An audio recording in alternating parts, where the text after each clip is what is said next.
Welcome to Nightlight. Step away from the mainstream and gather around as we enlighten the world and our realities and travel this cosmic journey we call life. Join us as we share with you and provide that beacon that can guide us all to a better way. Explore with us as we examine a metaphysical montage of spiritual insights covering everything from the mundane to the magical, UFOs to unicorns, and everything in between. This is a time of awakening, of sharing and evolving, of spreading our wings and soaring on the cosmic breath of creation.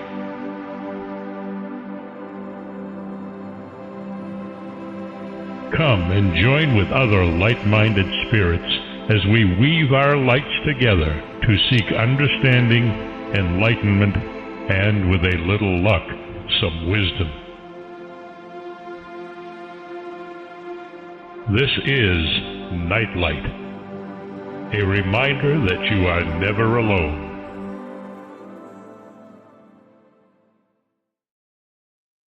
Hi, everyone. Hope you had a great weekend and you're off to a great start to the week. If not, hopefully this show will make the rest of Tuesday and Wednesday even better for you. Okay, he's back for like the third or fourth book review. Ken Goudsward has several books that delve into his interest in ancient Near East historical mysteries like the Sumerian tablets. He co-authored Before Roswell with a boss, and it's Barbara, not Springsteen. But if you're in British Columbia, you can see Ken and his band. Maybe they do Born to Run. Anyhow, Ken is a terrific publisher. I'm sure you'll like Barbara and Tyrone Ellington's show in a couple weeks. Ken publishes Tyrone's Journeys Through the Origins of History. It's a neat book, and Tyrone will be back with me in November. Ken also publishes Joey Medea's recent book. Ken took a chance on me, and I've been really pleased that the mainstream historians don't want to associate with me. Yeah, how about that? Thanks, Ken. Ken is working on his biblical translations and the Barra Foundation. And Ken's new book is Pyramid Technology, the Physics, Chemistry, and the Agro-Economics of the Ancients. Cool stuff. We'll be getting into that for most of tonight. Hi, Ken. How are you? Doing well, thanks, Mark. It's great to be back on the show. It's been a while. Yeah. Well, just to keep cranking out those books. We'll have you on. You make some really interesting points in pyramid tech. Maybe,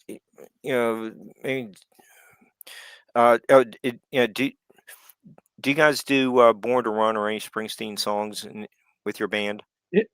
Well, this particular band that we're doing now is a country band, so it's more Waylon and Willie and those guys. Okay. Mostly originals, but yeah, a few classic country, outlaw country stuff. We did a couple of shows up in Toronto last month, and then we're geographically split now, so it's probably going to be shows are going to be few and far between over the next while. Okay. Well, it sounds like you have a neat thing going on with the music too. So we'll, if there's time, we'll come back to that. But yeah, how did you get interested in pyramids? Well, yeah, I mean, pyramids are so fascinating. I don't know how you could not be interested in pyramids. To me, it's been a fascinating topic that I got into even, I don't know, when I was like maybe 10 or something like that.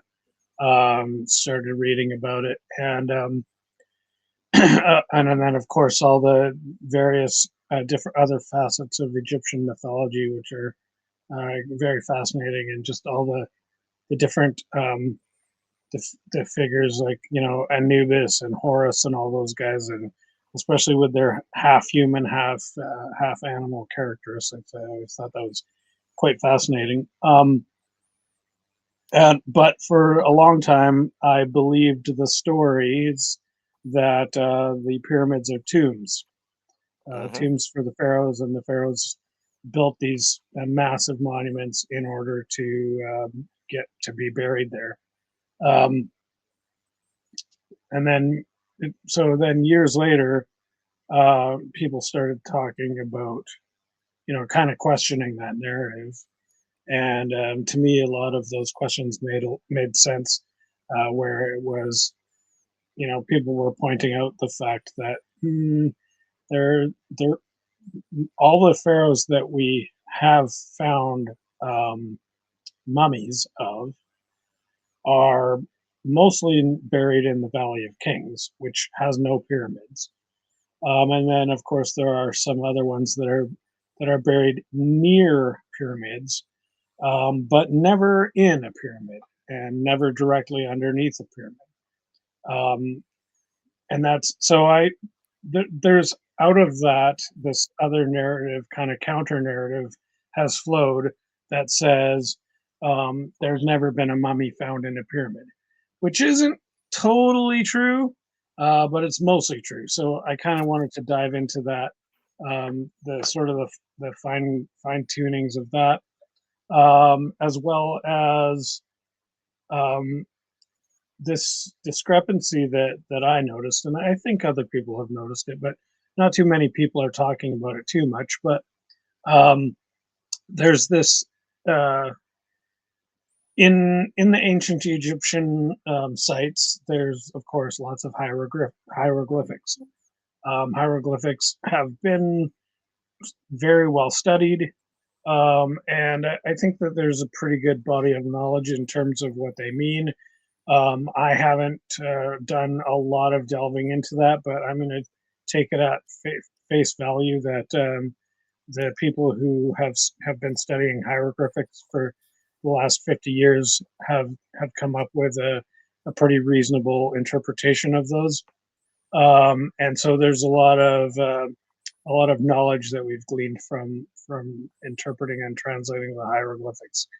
One thing that really struck me was that nowhere in any of the hieroglyphics is there any mention of a pyramid. And again, this could be considered a controversial statement, and I talk about that, and I back up that statement in this book as well. Um, and the other side of that same coin is that there are no hieroglyphics found in any pyramids. So you've got, all these other buildings, outbuildings that are situated near and around pyramids. Um, and for the most part, they are presumed to be temples, or burial places, and some of them are obviously tombs. But there's all these other places that are built around the pyramids. Maybe they wanted to be close to the pyramids for some reason. And these buildings are just completely covered in hieroglyphics in many cases. Um, but inside a pyramid, or even on a pyramid, there has never been a single hieroglyphic found, other than one exception, which I talk about in the book, which is probably a fraud or forgery, or at best case was put in at a later date. So some not the builders of the pyramids, but somebody in the area later on, a couple hundred years later, maybe. Although there's definitely some dubious some questions that have to be raised around that story as well. So that's another part of it that I look in the book. Yeah, and you also talk about oh well, you get the granite sarcophagus in the king's chamber uh, is verifiably and objectively larger than the entrance passage. So Right. the strongly suggests it was installed while the chamber was still open to the sky, and the rest of the pyramid was built around it. So, Yeah. uh, It's weird. yeah, Like yes, when you think about a burial, well, if you look at the way we do funerals, which isn't to say that the ancient Egyptians did things the same that we do, but they kind of did. Like there are certain similarities, and so one thing that we still have today that is in common with the ancient Egyptians was that they would place the body into a box, and then they would carry that box to wherever they were going to put it, and set it down. And then there was usually some kind of ceremonial aspect, much as same as we do today. So, today if you go to a funeral, you're going to have the pallbearers bringing in the casket, um, and then you're going to have a priest say a few words, speaking to the gods. And these are traditions that have been passed down through the Romans, through the Greeks, through the Egyptians, and who knows where the Egyptians got them from, whether they originated it or not. Um, well, we don't really know, but it's quite possible that they inherited um, those traditions from a previous civilization. But yeah, to get back to your point, the box that supposedly the body was in is bigger than the door. So you're not going to expect to have a funeral where your pallbearers are carrying a box that weighs 75 tons and they come up to the church and, oh, the church is too small. What are you going to do? leave it on the street, I guess. But in the case of the pyramids, there are these gigantic boxes, and it's not just pyramids. Some of the largest boxes that we use the word sarcophagus, but it's not technically correct because the sarcophagus is the literal meaning from Latin or from Greek, I guess it is, would be a body box, essentially, like a casket for a dead body. Um, and there's no reason to really connect those two ideas. These boxes that we're finding in ancient Egypt, in Egypt, are um, way too big to be coffins. They're way too heavy to be moved during a processional, ceremonial type of a situation.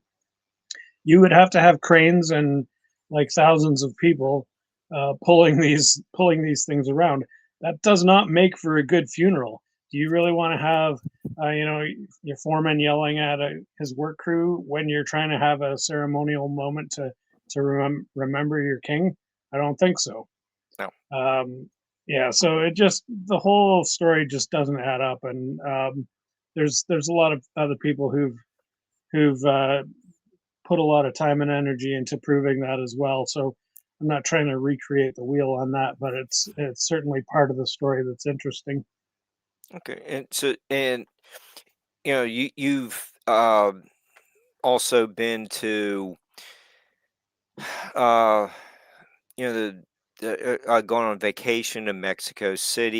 You've seen the Right. I pyramids was there. at Yeah, yeah, so I was at Chichen Itza, which is in the Yucatan Peninsula on the Gulf of Mexico side. Um, fascinating site. Unfortunately, they have everything pretty much taped off with not like police tape, but like a cordon kind of a thing, similar to if you were at a museum, which is understandable. They don't want yeah, if we when we touch stone, there's a bit of chemical transfer, and the components within our sweat is honestly, it's not that good for the preservation of stone.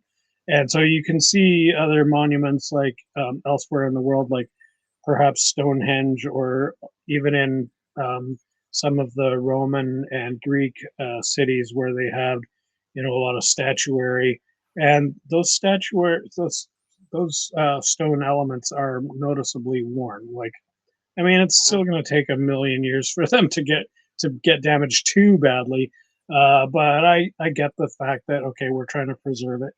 Um, Unfortunately, it's hard because you can't really get a sense of what these things are without getting a little bit up close. And especially at Chichen Itza, um, there's the main pyramid, which is just massive, um, and it's kind of just mind-boggling. But then at the base of it, or right kind of next door to it, there's a place that seems like more like a temple, or I don't know exactly what it was intended for, but it has all these pillars on it, and the pillars are like really there's a lot of carvings. Like each one of these pillars has all these different carvings on it. Um, like they kind of look a little bit like a totem pole sort of a deal. Mhm. So I suspect that it's probably a way of telling a story. Um, but again, you can't really get up close to even to take a picture of it. So it's that part I found was quite unfortunate because I was Yeah. looking forward to Y- getting a yeah, closer look at those. okay, as we kind of start making our way and looking at the evidence that maybe the pyramids in Egypt were not um, burial places. You know, do you uh, you know maybe we can get in Sure. towards the end of the show. It was the places, the pyramids in the Yucatan serving the same kind of function. So, Right. Okay. y- Let's get into that. So ok- I think, sorry, did you what's have? the evidence that we're looking at something other than a burial place? Yeah. Okay. So a lot of people have been thinking along these lines for a long time. So like going back at least as far as the mid '60s, people have been looking at the pyramids and going, okay, well, what are if it's not a burial site, what is it? And so amazing. Now this kind of is amazing, but you can actually go to Egypt and go inside these pyramids. So in Mexico, you're not allowed to touch them, but in Egypt, you can literally go right inside the pyramids. So I have not had the opportunity to do that yet, mostly because those flights are long. um, but yeah, it's kind of on my bucket list and something I would love to do. Um, but a lot of other people have already done that work. And honestly, there's tons of video footage on YouTube of from independent researchers who are just going in, taking their cameras, and basically we can go along for the ride. And so there's some fascinating things to see inside a lot of these pyramids. Um, and so this has been sort of the case for like 50 years, where people were able to take it upon themselves to go and check these places out.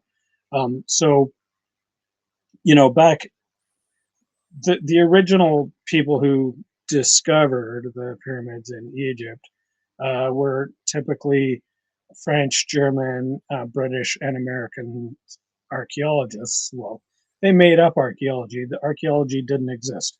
they were basically historians, and then they started getting interested in this more ancient history, and that's where the whole branch of archaeology came from, was from these early guys' kind of ideas. But they were very, very much attached to this idea of the burial chambers.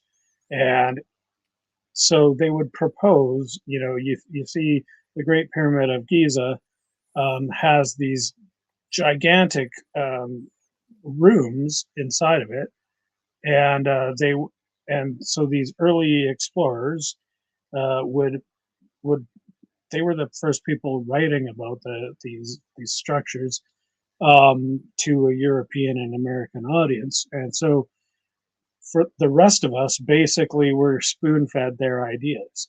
So when we see a picture of the Great Pyramid of Giza, inevitably those chambers are going to be labeled the King's Chamber, the Queen's Chamber, and things like that. Ostensibly because the King's Chamber was supposedly where the king's body was buried. Well, it's not. There was not a body found there. There was not actually a sarcophagus in that specific room. And that room doesn't even have a floor. It's literally this stupidly angled space. It's not a room. It's a space inside a gigantic solid structure made of stone. And it's a space. It's a large space, and it has certain very distinct features. Some of these very distinct features appear in a lot of the other pyramids. And one of the features that it does not have is a floor. There's no actual flat surface that you can stand on. This whole thing is at a crazy angle. It's like, I don't know, maybe it's like 30 degrees or something like that. You're not gonna use that for a funeral. You might use it for I don't know, a speech, giving a speech, or doing a concert, or making a play, or something like that. But certainly not for a funeral. And if you tried to set down the casket, it's just gonna slide down. Like it's gonna leave the building. The pharaoh has left the building. So it's like the whole thing is so ludicrous. But nobody back when these publications were first coming out, people were just like, "Oh, this is really amazing," and it is. I mean, the whole thing is amazing. So nobody really thought to question some of these specific claims. So then, about nearly 50 years later, other researchers started to kind of realize that something's not quite adding up, and so they started to look at what other things could this possibly be. One of the early sort of fringe, I guess, claims was that the Great Pyramid is where Joseph in the Bible stored all the grain that he stored up. If you read the accounts of the last few chapters of the book of Genesis in the Bible, there's a story about Joseph, and he goes to Egypt, and along the way there's a famine. He is a very wise man, so he starts collecting all this grain and stores it up. So some scholars started proposing things like, oh, well, this could be where they stored that grain. And that makes actually more sense than the burial chamber argument for a couple of reasons. Number one, the sloping floor actually makes it easier to get the grain out of there. It also would explain some of these other, not chambers, but they have these like weird like air passages, they sometimes are called. So I don't think that it was used for grain storage. I think that's ridiculous. But it does make more sense than burying a king inside this thing. Then Yeah, go Well, ahead. like, one of your subtitles is, or your subtitle is agro Right. economic. It's that's kind of Yeah, not so this making is a interesting. huge leap. Right. So, I mean, it's true. Like, uh, agroeconomics is so super important in terms of sustaining a civilization. Um, so if you go back to the, people who are interested in like when did the first civilizations develop, um, this has always been very tightly tied to the idea of when humans figured out how to do agriculture or how to grow crops, and therefore they were able to shift from a hunter gatherer society and into a sedentary life because they had to stick around to wait for their grain that they planted to mature. Um, so there's this concept of like once we learned how to do farming, we now had we're sort of, on the one hand, we're sort of forced to stay in one place, which then gave us the opportunity to build more permanent structures and develop. Supposedly, that we had more free time. Although, if you've ever talked to a farmer, I'm not sure I buy that one. But this whole idea of like civilization being dependent on farming, and I'm not saying that I necessarily agree or disagree with that. Right, and I think there's definitely some truth to it, but I think maybe it's a little bit too cut and dry because when you consider some of the newer archaeology that has come to light in the last 20 to 30 years, particularly around sites like Göbekli Tepe and other places in Turkey, as well as a lot of stuff in the Amazon that we're only starting now to really uncover. It kind of it makes us reevaluate this whole kind of farming, sustenance farming, and how that ties in with civilization. Um, but yeah, so we're getting back to the agricultural components. Not too long ago, climate researchers, or I guess it would be, I don't know, people who study climate and history. So, there's this whole branch of science where you look at ice cores from Greenland, ice cores from Antarctica, and you can determine like weather patterns and what the temperature was like at, all going back like You thousands of get like years. paleoclimatology. Yeah, that's it. So recently in that field, there's been a lot of work done that that is bringing new ideas to the table that 20 years ago people would have laughed at, and now they're like, oh no, this is actually legit, and here's the evidence and here's the science to back it up. One of those ideas is that the Sahara Desert was not a desert um, until fairly recently. So there's a lot of evidence um, of having tons of lakes and large scale rivers throughout the region that is now the Sahara Desert.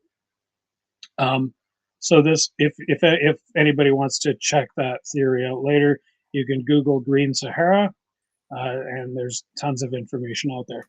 That's quite fascinating. So supposedly the change from this sort of a um, more of a moderate climate where agriculture would have been possible in that region, and that all changed around 5,000 years ago, maybe as early as 8,000 years. So somewhere between 8,000 and 5,000 years ago, this gradual change was happening, where the area became basically just dried out and turned into a desert. So previous to that happening, it's totally feasible that people could have been farming in that area. So this brings us back to this. It gets complicated now. So we're talking about certain known facts, and we're talking about a lot of speculation, but there's evidence that we cannot deny. We know that people have been living in Africa for millions of years. That's where humans first developed. We Lucy. know that. Sorry, go ahead. Lucy. Yeah, Lucy. All kinds of. There's so much evidence of early human habitation in Africa. So much so that there's another theory called out of Africa, which says that humanity left Africa at a certain point, and generally there's an accepted date. Although even that's been kind of put into question now, because now there's like, well, maybe there were actually several different waves or time periods when humans left Africa. So it's like this idea of, why are humans all over the world? Well, we had to have come from somewhere, unless we evolved in different places, which is also maybe possible. But there's a lot of research being done around that, as well as using DNA and haplogroups and all this kind of thing, which Tyrone is really into. If you get a chance to talk to Tyrone about the haplogroups, He's got some he's coming up. stuff. Yeah. So there's like all of these ideas are kind of coming together, where it's like, okay, well, we know now from sites like Göbekli Tepe that people were doing stuff 12,000 years ago that we didn't think was possible until, it was the Sumerians. We used to think that Sumer invented everything. Nobody had the wheel until it was invented at Sumer. Nobody had boats until they were invented at Sumer. And on all of these things, which would have probably, the mainstream story was that happened. I believe it was around 3000 BC, so 5,000 years ago. And we're now finding that, well, we were wrong. So people have been doing stuff, civilization kind of stuff, for a lot longer than we thought. And so for at least 12,000 years. And then there's actually tons of evidence in North and South America, believe it or not, of that similar kind of thing happening 30,000 years ago, 50,000 years ago, 70,000 years ago. So archaeology is kind of changing its tune in terms of the timelines. And so what does that mean for everything else that we think we know? Because, archaeology from 100 years ago, when the pyramids were found, was based on things that we now know are wrong. So if their assumptions were wrong, and then they said a whole bunch of other stuff, we have to kind of question all that other stuff. So this brings us to this other theory. Although I guess I can do it. I did want to mention quickly that in between the first people kind of questioning the tombs idea and the more recent work, there was some really good thinking being done by guys like why can't I think of the guy's name now? Chris Dunn. Chris Dunn, yeah, exactly. There's a few other guys who Chris based some of his work around as well. Some guys who were doing some work more around the hydrodynamic stuff. Yeah, Chris is great. So if you're not familiar, our readers, our listeners, Chris Dunn's main theory was involving like looking at the structure, the hollow structures within the pyramids, specifically the Great Pyramid, and looking at the geography, the geology and the chemistry and the acoustic properties and resonance and things like that.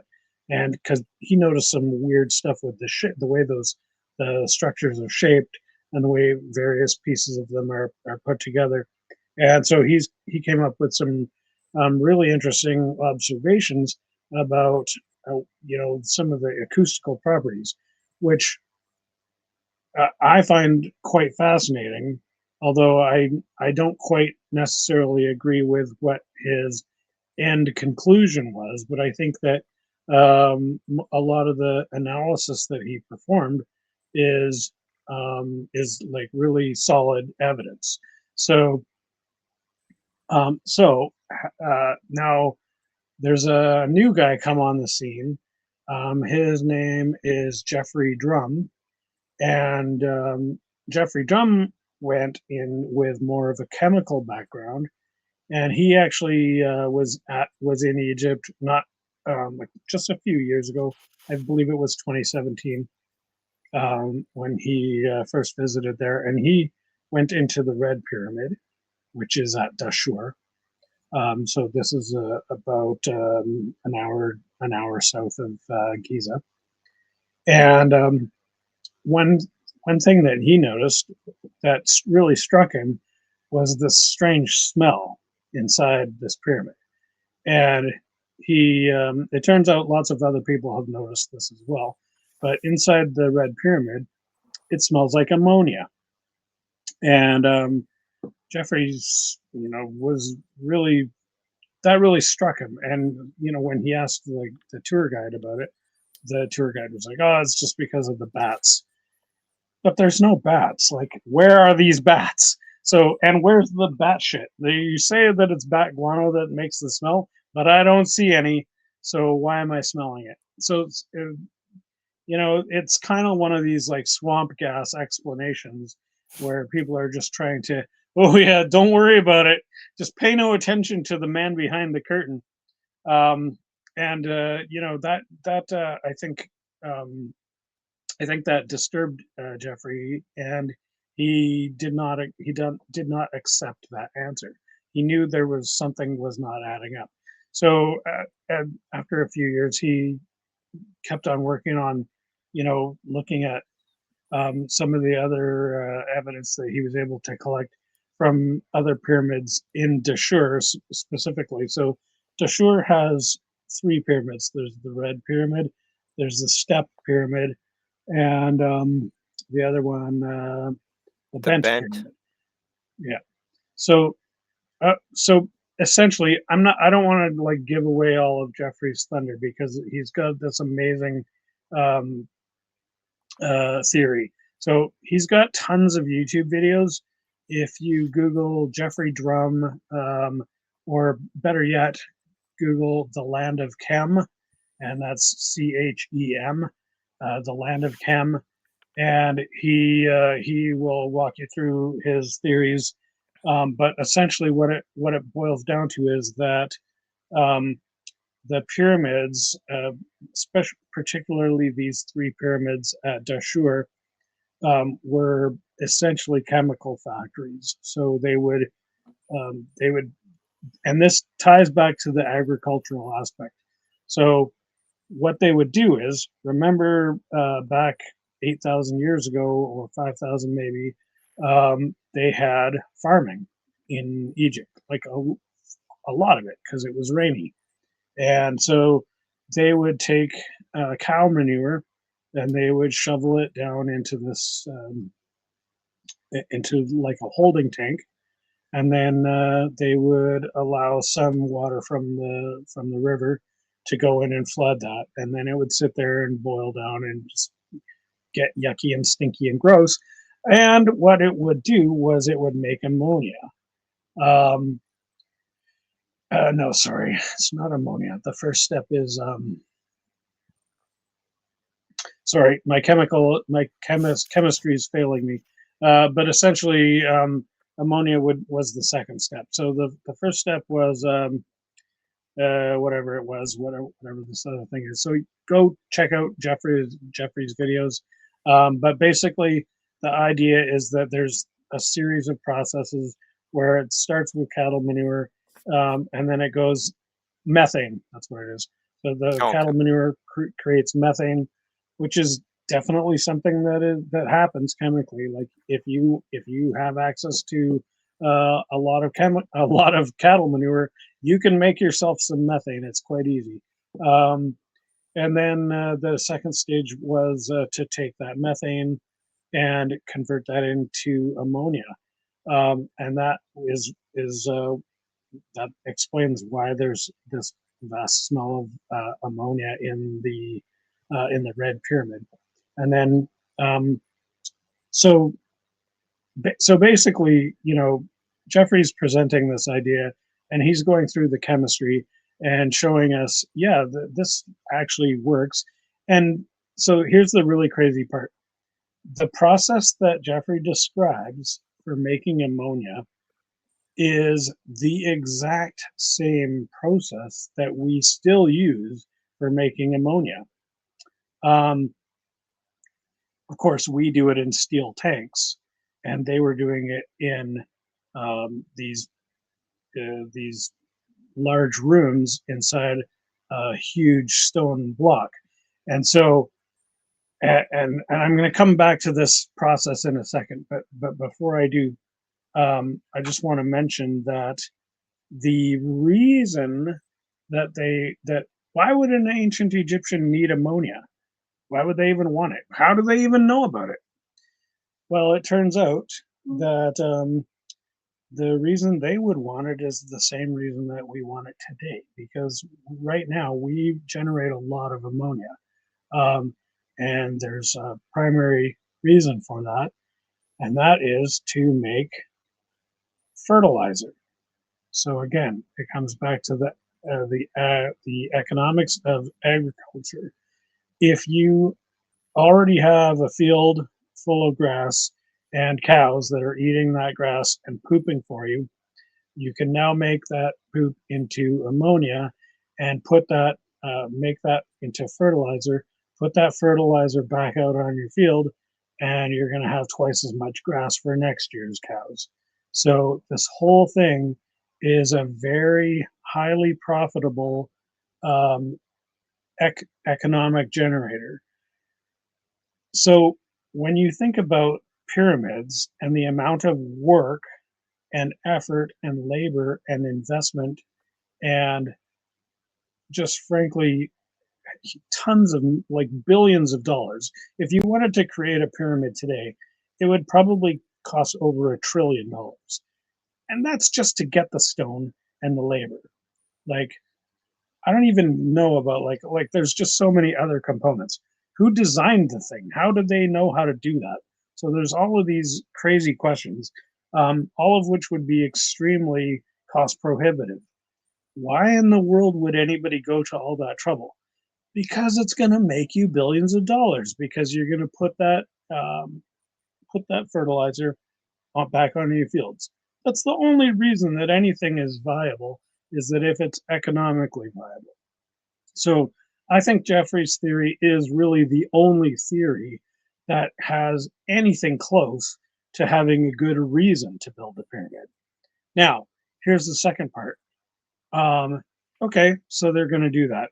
Well, the other part about Jeffrey's theory is that it also explains why the pyramids have to be so freaking huge. So when you look at the processes that Jeffrey Drum describes, these are high pressure chemical processes. They don't work in if you just leave it out in a vat. So the first step of the process is that cattle manure just decomposing and making methane. That part is easy. You can do that at basically no pressure, but it works better if you pressurize it. It works faster and you get a better yield.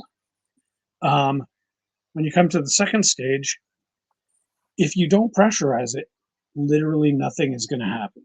You're not going to get any ammonia out of it.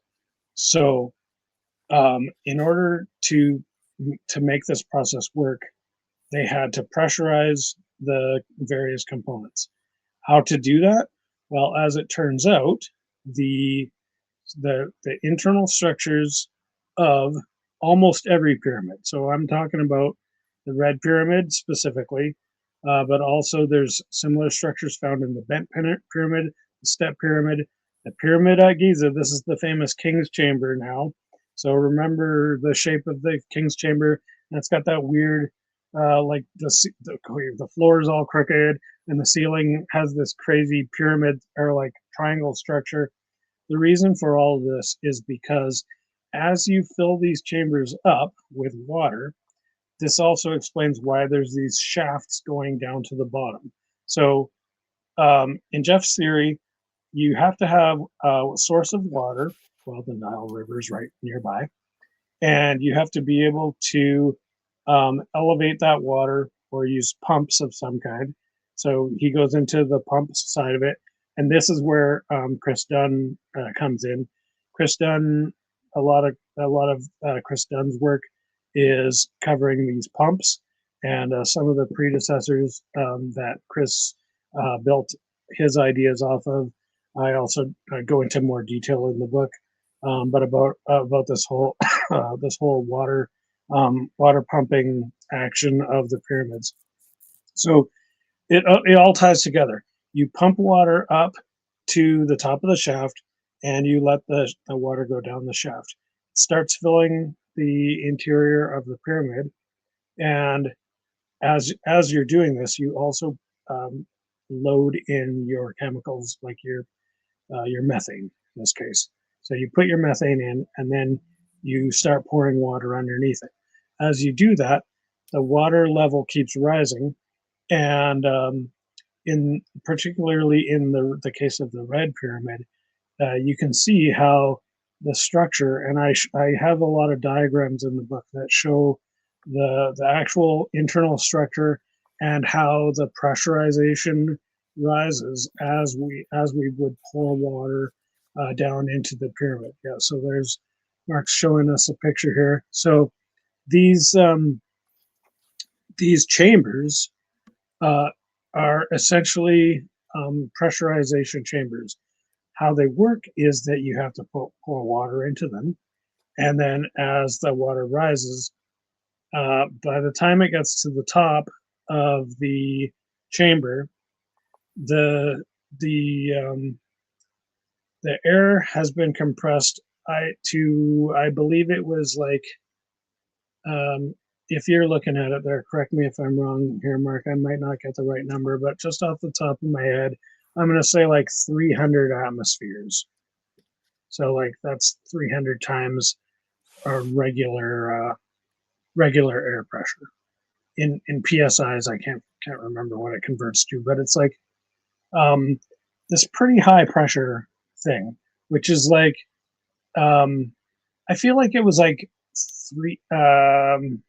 I don't know, like 10 times more pressure than There's what you would have in your tire. 219? 219, yeah. Yeah, okay. Was that atmospheres or PSI? I think that's what you wrote. So sorry, I'm like yeah, that's okay. An entire book. So it's spur of the that's moment. okay. So that's the thing, is like there's a lot of details. So there's a lot of details in this book. You got to read it for yourself. But there's a 307. Yeah. So we're talking about these really high pressures. And so I did the math on that. So, I mean, this is all based on sort of a heuristic mathematical model that I use to calculate these pressures. I'm not just guessing. I'm not just pulling these numbers out of the way, but these are based on the actual dimensions of these chambers as measured by people who've been there. So so I calculated all these pressures, and then I thought, well, gee, that's a lot of pressure. Like, how could you have that much pressure in an ancient stone building? Well, this is ultimately the real question. how can you have so much high pressure in an ancient stone building? Well, to make that work, you have to pile tons of stone on top of it, and not just on top, because the pressure isn't only the force of the pressure is goes out in all directions. So you have to take into account the top down pressure to counter effect the upward pressure, but you also have to take into effect pressure from the sides. So that's why these pyramids are shaped the way they are, and that's why there's so much stone involved. And it turns out that there's there's a little bit of room for error, of course, because when you're engineering a safety system, you want to make sure that it's not going to fail. But there's not a ton of room for error. So if those pyramids were a little bit smaller, they would have exploded. And this takes us back to some of the other pyramids in the area where there's a few pyramids, like the Black Pyramid, for example. Um, the Bent Pyramid might also be an example of this, but it could have been damaged and then repaired. But there's significant evidence in the area of other pyramids that actually looks like they did explode. So The even with collapse. this, yeah, there's all of these that are like literally just rubble. Um, and a lot of that rubble was also taken to be reused elsewhere. So it's hard to really get a good idea of what that looked like even 1,000 years ago. Um, but it kind of makes you wonder, like all of these other failed pyramids, was that because they actually were working? They actually were creating high pressure. They actually were actively producing chemicals. But at some point, there was an industrial accident and the thing exploded. I mean, it makes sense. We see that kind of thing happening all the time in today's industrial applications. Hmm. It's very difficult to engineer a thing to begin with, but you can never account for everything, for every possible contingency, and things happen, and so we end up with things like Chernobyl or 3 Mile Island or all kinds of other things. Recently there was an explosion at a fireworks factory, and probably some of us will remember the battery factory in India from a few years ago. And so these are catastrophic events where the whole facility is completely destroyed. And I believe that it has been happening in Egypt for a long time. Okay. And Ken, you do have you found an interesting map that Right. shows, yeah, possible interconnection between the Red Pyramid, some of these uh, uh other one, the Yeah. And the collapsed Black pyramid. Pyramid, yeah, there's that collapsed one there. And what that other one to the north is the Black Pyramid, which is really just a pile of rubble. But for Jeffrey's part of Jeffrey's theory is that there were underground passages between Mm. each of these, so that they could move the production from phase one to phase two by essentially by pumping it through, probably with water-based pumps. And and the drawing does suggest there were tunnels, you know, Yeah, over yeah, thousands of years. There's flooding, water erosion. Maybe it's absolutely not as clear, but right. if you get people buy the book, there's the map there. Yeah, yeah. And But before you close that page there, oh, Mark, on that same map, you'll see that. Okay, so that's on page 76. So right in the middle of that map, there's this huge canyon. So right down the middle. So kind of if you turn yeah exactly. So that whole canyon right there. hmm Um, we don't know when that canyon was formed. We should probably get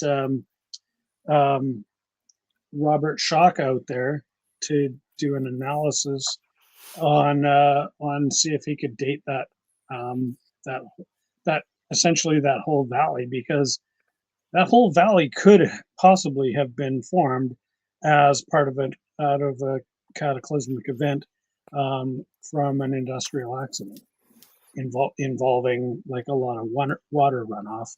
I mean, there's just tons of water erosion through that whole thing. I mean, it's clearly visible on that map.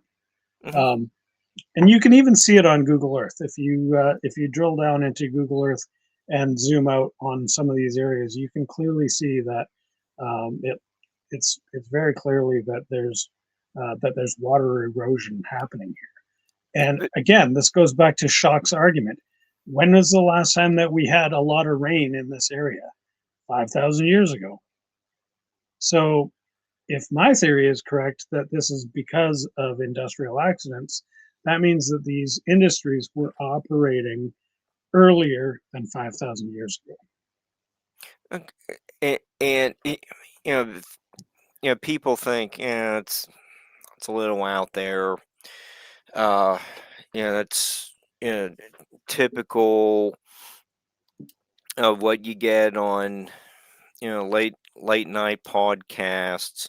Well, people can look at your book, the Atrahasis epic, and there's like a lot of sci-fi kind of stuff in there as well. It's almost like mineral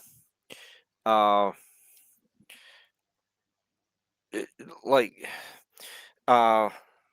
underground water resources. You're translating these Sumerian tablets. Controlling weather. It's kind of become a popular topic now. Yeah, so for me, that all comes back down to this agricultural thing. In the Atrahasis epic, the reason that they're creating these canals is so that they can irrigate their crops. And the reason that we don't have any evidence of that happening is because the whole place cataclysmically flooded 8,000 years ago, when the dam, Enki's Dam, which the Atrahasis epic refers to as the bar, which bars the sea. Yeah. And so when that thing broke, the entire Persian Gulf was flooded with water. Before that, there was no Persian Gulf. There was the Euphrates River Valley. The Tigre, it would have been the Tigro-Euphrates, because they joined up at some point in that valley. But the geographically, you can still see the where that picture is on that Mark was just showing us. You can see exactly where they would have built the dam. There's two good places for it right there, and to the south of that big dam is where the topography suddenly shifts, and there's a very tight valley, and then it suddenly drops off 200 feet plummets down into the depths of that body of water there, and the Gulf of, which I forget what it's called, but yeah, so like there's all this evidence that if you know where to look, all of these things are telling the same story. Yeah, and you do have they're spitting on the clay.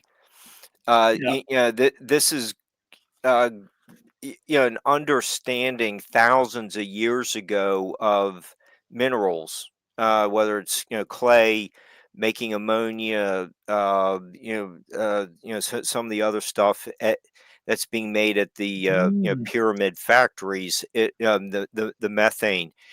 They had an understanding of the chemicals that routinely found under the kitchen sink.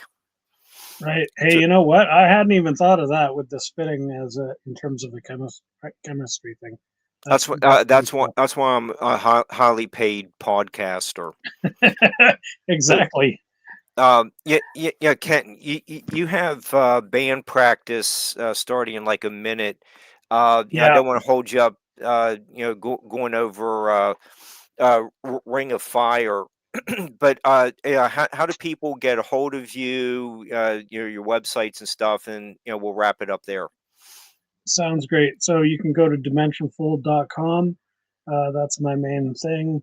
There's links there to all of my other stuff, and I'm also on Amazon. All my books are on Amazon, so you can just Google me, Ken Goudsward Books, or Google Pyramid Tech, and you'll find me. All right. Well, thanks so much, Ken. We'll have to keep talking about ancient history, and got Tyrone coming up, so that, he'll be extending the conversation. Barbara just is going to be talking with Scotty Roberts. Over the next few months. They had a great talk last week, so these. Topics will be reviewed as Barbara and I keep doing the programming, so audience loves this kind of stuff, and we do too. So thanks again, Ken, and we'll see everyone sometime soon.